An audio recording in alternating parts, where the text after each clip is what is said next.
সকলোলৈকে সুপ্ৰভাত জনাইছোঁ। আজিৰ দিনটো সকলোৰে ভালে যাওক, লগতে আমাৰো ভালে যাওক তাৰে কামনা কৰিছোঁ।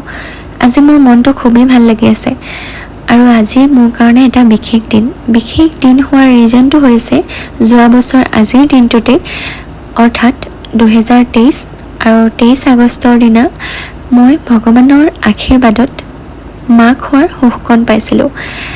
তেতিয়াহ'লে চাওকচোন, আজি মোৰ বেটীজনী এবছৰীয়া হৈ গ'ল। আজি তাইৰ জন্মদিন।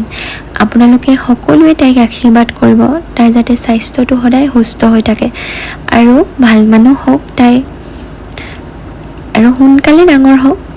পিছে সোনকালে ডাঙৰ হওক বুলি কৈছোঁহে হয়, কিন্তু মনত এনেকুৱা লাগে যেন সদায় তাই সৰুৱে হৈ থাকক। সঁচাকৈ আজি বিশ্বাস কৰিবলৈ মোৰ কাৰণে টান হৈ গৈছে যে তাই এবছৰ হৈ গ'ল। এনেকুৱা লাগিছে যেন মোৰ কালি পৰহিৰ নিচিনা লাগি আছে।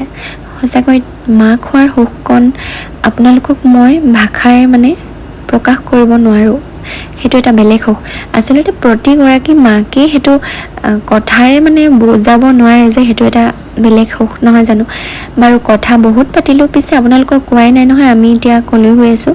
ক'লোৱেই নহয়, আজি মোৰ ছোৱালীজনীৰ জন্মদিন। আমি তাকে ভগৱানৰ আশীৰ্বাদতে মাক দেউতাক হোৱাৰ সুখ পাইছোঁ। সেয়েহে আমি ভগৱানৰ ওচৰত এগছি চাকি বন্তি জ্বলাব বিচাৰিছোঁ। পিছে ঘৰত বাৰু জ্বলালোঁ, কিন্তু আমাৰ ঘৰৰ ওচৰতে সকলোতে ভগৱান একেই, নহয় জানো? কিন্তু আমি ভাবিলোঁ মন্দিৰতো শৰাই এভাগ দি আহোঁ, তাকে ঘৰত চাকি বন্তি জ্বলালোঁ। আৰু এতিয়া আমি মন্দিৰলৈ বুলি আহিছোঁ। আমি তিনিওজনে আহিছোঁ, এখেত মই আৰু বেটী আহিছোঁ। অথনি যে দেখিছিল তাই সেয়া বৰ্তাক হয়। পিছে আমি এয়া মন্দিৰ ভাগ পালোঁহি। আমাৰ ঘৰৰ ওচৰতে অলপ হয় আৰু শিলিখাগুৰিত বুলি কয় জেগাডোখৰ। ৰাস্তাৰ কিনাৰতে আছে মন্দিৰ ভাগ হৈছে শিৱ মন্দিৰ, লগতে দুৰ্গা মাও আছে। এয়া আমি মন্দিৰ আহিলোঁ আৰু মন্দিৰত শৰাই আগবঢ়ালোঁ আৰু মোৰ বেটীৰ সুস্বাস্থ্য কামনা কৰি আশীৰ্বাদ বিচাৰিলোঁ ভগৱানৰ ওচৰত, তাই যাতে সদায় সুস্থ হৈ থাকে। আৰুনো মোক কি লাগিছে, নহয় জানো? তাৰপাছত এয়া আমাৰ সেৱা কৰি হৈ গ'ল। এতিয়া আমি ঘৰলৈ বুলি আহিছোঁ। প্ৰসাদ খাই তাইকো অকণমান খুৱাই দিলোঁ আৰু এয়া মুখৰ ভিতৰতে কিবা এটা কৈছে। তাৰপাছত এইফালে গান বাজি গৈছিলে নহয় গাড়ীত, আৰু নাচিবলৈ লাগিয়ে গ'ল, দেখিছেনে? তাই আজিকালি পূৰা একদম নাচনি হৈ গৈছে, গান লাগিবই নোৱাৰে আৰু জঁপিয়াই থাকে। এইফালে ভাগৰ লাগি গ'ল তাই চাগে নাচি আৰু হৈ গ'ল। আমি এতিয়া ভাবিছোঁ কেকটো লগতে লৈ যাওঁ বাহিৰে। বাৰ্থডে বুলি ক'লে আৰু কেকটোতো লাগিবই, নহয় জানো?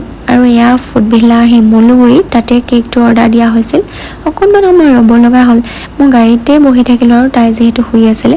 তাৰপিছত এয়া আমাৰ কেকো আহি পাই গ'লহি আৰু ব'লক এতিয়া ঘৰলৈ গৈ থাকোঁ।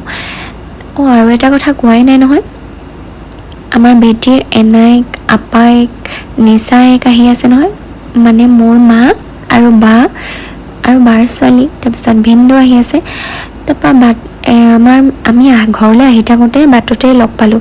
তাৰপাছত মই এওঁক ক'লোঁ যে মই বাহঁতৰ লগতে উঠোঁ, যিহেতু ঘৰ পাবলৈ অকণমানহে আছিল আৰু। তাৰপাছত এয়া বহুত দিনৰ মূৰত বাই ভনীয়েক দুইজনী লগ পাইছে, ইমান ফূৰ্তি পাইছে দুইজনীয়ে। আৰু এয়া আমি ঘৰো আহি পাই গ'লোহি। তেতিয়াহ'লে ব'লক ভিতৰলৈ সোমাই গৈ থাকোঁ দেই। আৰু আমি ঘৰ পাই দেখিছোঁ আমৈক এফালে বৌ খুৰীহঁতে শাক কুটি আছে আৰু এয়া ভণ্টি কেইজনীমান। তাৰপাছত এয়া হৈছে আমাৰ বা, আপোনালোকে আগৰ ভিডিঅ'ত দেখিছে চাগে, সৰু বা। ডাঙৰ বা আহিব নোৱাৰিলে, বিশেষ এটা অসুবিধা হ'ল, সেইটো কাৰণে আহিব নোৱাৰিলে। আৰু এইফালে আমি এতিয়া কেকটো কাটি লওঁ। ব'লক তেতিয়াহ'লে চাই থাকক ভিডিঅ'টো শেষৰলৈকে দেই।